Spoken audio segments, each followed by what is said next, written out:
أشهد أن محمد رسول الله۔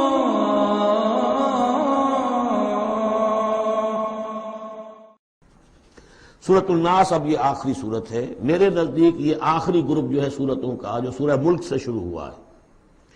یہ دونوں پارے جو ہیں یہ سوائے ان دو صورتوں کے سب مکیات پر مشتمل ہیں صورتوں پر، اور صرف یہ دو صورتیں جو ہیں یہ مدنیات ہیں۔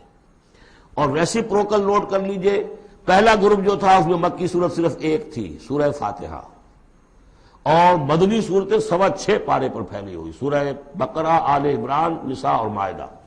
اس کے بالکل برعکس ریسیپروکل نسبت یہاں ہے کہ یہاں پر یہ دو صورتیں ہیں چھوٹی چھوٹی، باقی دونوں پارے جو ہیں سب کی مکی صورتوں پر مشتمل ہیں۔ اور اس آخری صورت کا جوڑ مل جائے گا پہلی صورت کے ساتھ، یہ بھی میں آپ کو بتا دوں گا۔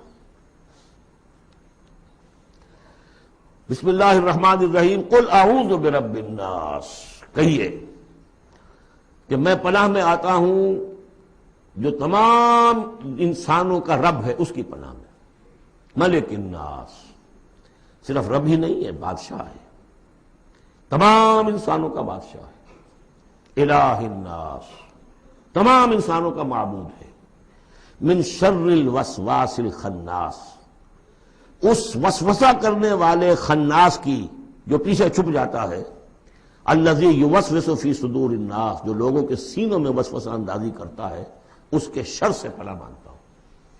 یہ جو شیطان لعین ہے جس کے بارے میں آتا ہے کہ ان الشیطان یجری من الانسان مجری الدم، حضور کی حدیث ہے یہ شیطان تو اس طریقے سے انسان کے وجود میں سرایت کر جاتا ہے جیسے کہ خون سرایت کر رہا ہے، یہ شیطان جو ہے۔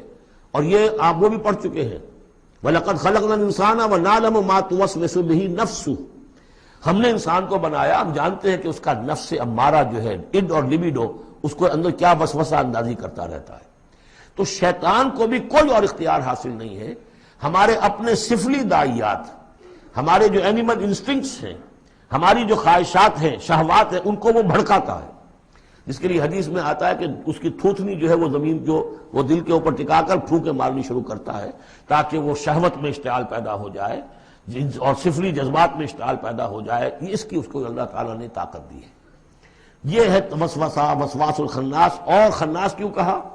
اگر آپ ذکر کریں گے لا حول ولا قوت الا باللہ، فوراً بھاگ جائے گا۔ تو ذکر سے جب دل خالی ہوتا ہے، دل میں اگر اللہ کی یاد نہیں ہے تو شیطان آئے گا، تھوتنی ٹکائے گا اور پھونکے مارے گا۔ یہ چونکہ شیطان کی یہ ساری ترکیب انسان پر اثر انداز ہوتی ہے اس کے اپنے نفس کے وساطت سے، اندر سے، لہذا اس کے لیے یہ علیحدہ صورت جو ہے وہ قائم کر دی۔ قل اعوذ برب الناس، ملک الناس، الہ الناس، من شر الوسواس الخناس، الذی یوسوس فی صدور الناس من الجنۃ والناس، خواہ وہ جنوں میں سے ہوں یا انسانوں میں سے، ان میں وہ وسوسہ اندازی کرتا ہے۔ اب اس کو جوڑ لیجئے آپ پہلی صورت کے ساتھ۔ سورہ فاتحہ میں کیا ہے؟ الحمدللہ رب العالمین، قل اعوذ برب الناس، مالک یوم الدین، ملک الناس، ایاک نعبد و ایاک نستعین، الہ الناس۔ اس کے بعد کیا ہے؟ ہم آپ سے مدد چاہتے ہیں، اہدنا الصراط المستقیم، یہاں اس کے برعکس ہے، ہمیں اپنی پناہ میں لے لے، بات تو ایک ہی ہے، ہمیں سیدھی راہ کی ہدایت دے، ہمیں شیطان سے پروٹیکشن عطا کر دے، بات ایک ہی ہے، مضمون بالکل وہی سورہ فاتحہ کا۔ قل اعوذ برب الناس، الحمدللہ رب العالمین، الرحمن الرحیم، مالک یوم الدین، ملک الناس، اور معبود ہے ایاک نعبد و ایاک نستعین۔ اب ہم نے استعانت مانگی، اب استعانت، استعاذہ، یہ ایک ہی طرح کے الفاظ ہیں، مدد مانگنا، پناہ طلب کرنا، استغاثہ، استعانہ، استمداد، مدد مانگنا، استنصار، نصرت طلب کرنا، باب استفعال کے تمام الفاظ جمع کر دیجئے۔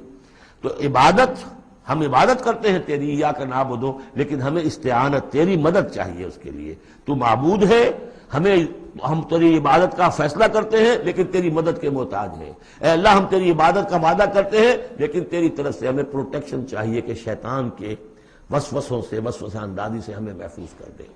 اس طریقے سے یہ سورہ مبارکہ ایک اعتبار سے مصنف بن جاتی ہے سورہ فاتحہ کا، اور گویا کہ قرآن مجید کی آخری سورت اور پہلی سورت کے مابین ایک مشابہت قائم ہو جاتی ہے۔